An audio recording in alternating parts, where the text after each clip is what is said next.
നമ്മൾ ഇന്ന് സംസാരിക്കാൻ പോകുന്നത് ഈ സൂപ്പർ മാർക്കറ്റുകളിലൊക്കെ പോകുമ്പോൾ കിട്ടുന്ന ലോയൽറ്റി കാർഡുകളിലെ പോയിന്റുകൾ, ഡിസ്കൗണ്ടുകൾ അതൊക്കെ എന്തിനാണെന്ന് ആലോചിച്ചിട്ടുണ്ടോ? വെറുതെ ഒരു ഓഫർ തരുന്നതാണോ, അതോ ഇതിന് പിന്നിൽ വേറെന്തെങ്കിലും കാര്യങ്ങളുണ്ടോ? ആംസെറ്റ് അക്കാഡമിയിലെ സബീർ ഇബ്രാഹിം തയ്യാറാക്കിയ ഒരു ലേഖനവും കുറച്ച് ഓഡിയോ നോട്ടുകളും വെച്ചാണ് നമ്മളിത് നോക്കുന്നത്. എന്താണ് ഈ കസ്റ്റമർ ലോയൽറ്റി? എന്തിനാണ് കടകൾ നമ്മളെ പിടിച്ചു നിർത്താൻ ശ്രമിക്കുന്നത്? നമുക്കും അവർക്കും എന്താണ് നേട്ടം? ഇതൊക്കെ നമുക്കൊന്ന് വിശദമായി നോക്കാം. തീർച്ചയായും.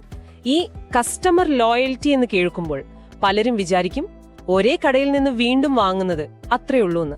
പക്ഷെ ശരിക്കും അതല്ല. അതൊരു വിശ്വാസമാണ്, ആ കടയോടുള്ള അല്ലെങ്കിൽ ആ ബ്രാൻഡിനോടുള്ള ഒരു അടുപ്പം. സബീർ ഇബ്രാഹിമിന്റെ ലേഖനത്തിൽ പറയുന്ന പോലെ ചിലപ്പോഴതൊരു വൈകാരിക ബന്ധം പോലും ആവാം. ഓഹോ, അപ്പോൾ ഇതൊരു കച്ചവടം മാത്രമല്ല, ഒരുതരം ബന്ധം കൂടിയാണ്. പക്ഷേ എന്താണ് ഈ കസ്റ്റമർ ലോയൽറ്റി എന്ന് ഒന്നുകൂടി വ്യക്തമാക്കാമോ? ഞാൻ പലപ്പോഴും ആ പോയിന്റ് കിട്ടാൻ വേണ്ടി മാത്രം കാർഡ് കൊടുക്കാറുണ്ട്. അത് ലോയൽറ്റിയാണോ? അത് നല്ല പോയിന്റാണ്. സാങ്കേതികമായി പറഞ്ഞാൽ ലോയൽറ്റി എന്ന് വെച്ചാൽ ഒരാൾ ഒരു പ്രത്യേക കട അല്ലെങ്കിൽ ബ്രാൻഡ് അതിനെ സ്ഥിരമായിട്ട് തിരഞ്ഞെടുക്കുന്നു. അതായത് വേറെ ഓപ്ഷനുകളൊക്കെ മുന്നിലുണ്ടെങ്കിലും ഇതിന് മുൻഗണന കൊടുക്കുന്നു. അങ്ങനെയുള്ളവർ ആ കടയെക്കുറിച്ച് നല്ലത് പറയാനും ഒരു പോസിറ്റീവ് റിവ്യൂ കൊടുക്കാനും സാധ്യത കൂടുതലാണ്. ആഹാ, മറ്റുള്ളവരോട് റെക്കമെൻഡ് ചെയ്യാനും. അതെ അതെ, അവിടെയാണ് കടകൾക്ക് ഇതിലുള്ള ഒരു പ്രധാന താല്പര്യം വരുന്നത്. ശരി, മനസ്സിലായി. പക്ഷേ ഈ ലോയൽറ്റി പ്രോഗ്രാമുകൾക്കൊക്കെ നല്ല ചെലവില്ലേ? ഡിസ്കൗണ്ട് കൊടുക്കണം, ചിലപ്പോൾ സമ്മാനം കൊടുക്കണം. എന്തിനാണ് സൂപ്പർ മാർക്കറ്റുകൾ ഇത്രയും പണം ഇതിനുവേണ്ടി കളയുന്നത്? നല്ല ചോദ്യമാണ്. കാരണം സ്ഥിരമായി വരുന്ന ഒരു കസ്റ്റമർ അവരെ സംബന്ധിച്ചിടത്തോളം വെറും ഒരു വാങ്ങലുകാരനല്ല. ലേഖനത്തിൽ പറയുന്ന പോലെ അവരൊരു ബ്രാൻഡ് അംബാസിഡർ പോലെയാണ്. ബ്രാൻഡ് അംബാസിഡർ, അതായത് അവർ മറ്റുള്ളവരോട് ഈ കടയെപ്പറ്റി അല്ലെങ്കിൽ ഉൽപ്പന്നത്തെപ്പറ്റി നല്ലത് പറയും. അത് കേട്ട് പുതിയ ആളുകൾ വരും.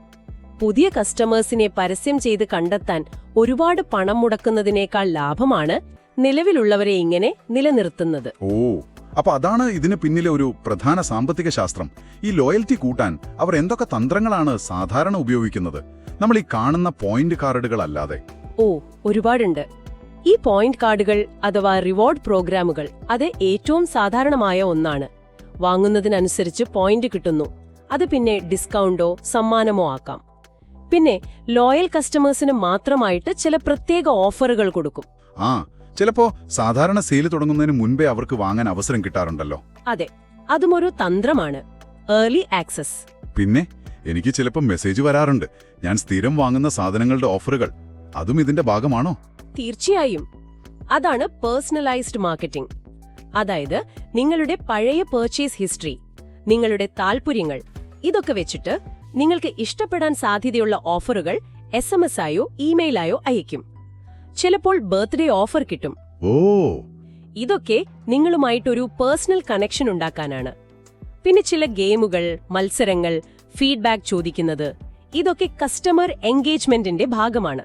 കൊള്ളാം, ഇത് നമ്മളെ വിചാരിക്കുന്നതിലും വലിയൊരു സിസ്റ്റമാണല്ലോ ഇതിന് പിന്നിൽ. അപ്പോ ശരിക്കു പറഞ്ഞാൽ ഇതൊരു വിൻ വിൻ സിറ്റുവേഷൻ ആണോ? കടകൾക്കും ഉപഭോക്താക്കളായ നമുക്കും ഒരുപോലെ ഗുണമുണ്ടോ? അതെ, അങ്ങനെ ഒരു സാഹചര്യം ഉണ്ടാക്കാനാണ് അവർ ശ്രമിക്കുന്നത്. കടകളെ സംബന്ധിച്ചിടത്തോളം ഒന്നാമത്തെ കാര്യം സ്ഥിരമായ വരുമാനം.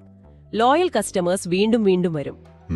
ഈ ഡാറ്റ വെച്ച് അവർക്ക് ഭാവിയിലെ കാര്യങ്ങൾ പ്ലാൻ ചെയ്യാം. മാർക്കറ്റിംഗ് ചെലവ് കുറയ്ക്കാനും പറ്റും. ഓക്കെ, കടകളുടെ കാര്യം ഓക്കെ. ഇനി നമ്മൾ, അതായത് ഉപഭോക്താക്കൾ, നമുക്കെന്താ ലാഭം? കുറച്ച് ഡിസ്കൗണ്ടും പോയിന്റും എന്നതിനപ്പുറം ഏറ്റവും പ്രധാനം പണം ലാഭിക്കാം എന്നത് തന്നെ. ഡിസ്കൗണ്ടുകൾ, ഓഫറുകളൊക്കെ കിട്ടുമ്പോൾ നല്ലതല്ലേ? ശരിയാണ്. പിന്നെ സൗകര്യം. ചിലപ്പോൾ ലോയൽറ്റി മെമ്പേഴ്സിന് പ്രത്യേക കൗണ്ടർ ഉണ്ടാവാം, അല്ലെങ്കിൽ നിങ്ങളുടെ വിവരങ്ങൾ സിസ്റ്റത്തിലുള്ളതുകൊണ്ട് കാര്യങ്ങൾ എളുപ്പമാവും. പിന്നെ ആ പേഴ്സണലൈസ്ഡ് ഓഫറുകൾ, നിങ്ങൾക്ക് ആവശ്യമുള്ള സാധനങ്ങൾക്ക് തന്നെ ഓഫർ കിട്ടുമ്പോൾ അത് ഉപകാരപ്രദമാവും. അതെ. പിന്നെ ഈ പോയിന്റുകൾ കൂട്ടിവെച്ച് ചിലപ്പോൾ സൗജന്യമായി സാധനങ്ങൾ വാങ്ങാം, അല്ലെങ്കിൽ വേറെന്തെങ്കിലും സമ്മാനങ്ങൾ നേടാം. ശരിയാണ്. അപ്പൊ ചുരുക്കത്തിൽ നമ്മൾ അടുത്ത തവണ ഈ കാർഡ് കൊടുക്കുമ്പോൾ ഓർക്കണം, ഇത് വെറും ഒരു പ്ലാസ്റ്റിക് കാർഡല്ല, നമ്മളും ആ കടയും തമ്മിലുള്ള ഒരു ഡീലിന്റെ ഭാഗമാണ്. അതെ, സബീർ ഇബ്രാഹിമിന്റെ വിശകലനത്തിൽ പറയുന്നൊരു കാര്യം അതാണ്. നിങ്ങൾ ആ കാർഡ് ഉപയോഗിക്കുമ്പോൾ നിങ്ങൾ വെറും പോയിന്റ് അല്ല നേടുന്നത്, മറിച്ച് നിങ്ങളുടെ താൽപര്യങ്ങളെയും വിശ്വാസത്തെയും അവർ മനസ്സിലാക്കുന്നു, മാനിക്കുന്നു എന്ന് കാണിക്കുന്ന വളരെ കെയർഫുള്ളി പ്ലാൻ ചെയ്ത ഒരു വലിയ സിസ്റ്റത്തിന്റെ ഭാഗമാവുകയാണ് നിങ്ങൾ. അപ്പോ നമ്മളിന്ന് റീറ്റെയിൽ ലോയൽറ്റി പ്രോഗ്രാമുകളെക്കുറിച്ച് സംസാരിച്ചു. കടകൾക്ക് സ്ഥിരവരുമാനം, വിലപ്പെട്ട ഡേറ്റയൊക്കെ കിട്ടുന്നു. നമുക്കാണെങ്കിൽ ഓഫറുകളും ഡിസ്കൗണ്ടുകളും മറ്റ് ആനുകൂല്യങ്ങളും. ഒരു തരത്തിൽ നോക്കി എല്ലാവർക്കും പ്രയോജനം. പ്രത്യക്ഷത്തിൽ അതെ. പക്ഷേ ഇവിടെ ഒരു ചോദ്യം ബാക്കിയുണ്ട്. ആ ലേഖനത്തിന്റെ അവസാനവും ഇത് ചോദിക്കുന്നുണ്ട്. ഈ ലോയൽറ്റി പ്രോഗ്രാമുകൾ ശരിക്കും നിങ്ങളുടെ വാങ്ങൽ ശീലങ്ങളെ എത്രത്തോളം സ്വാധീനിക്കുന്നുണ്ട്?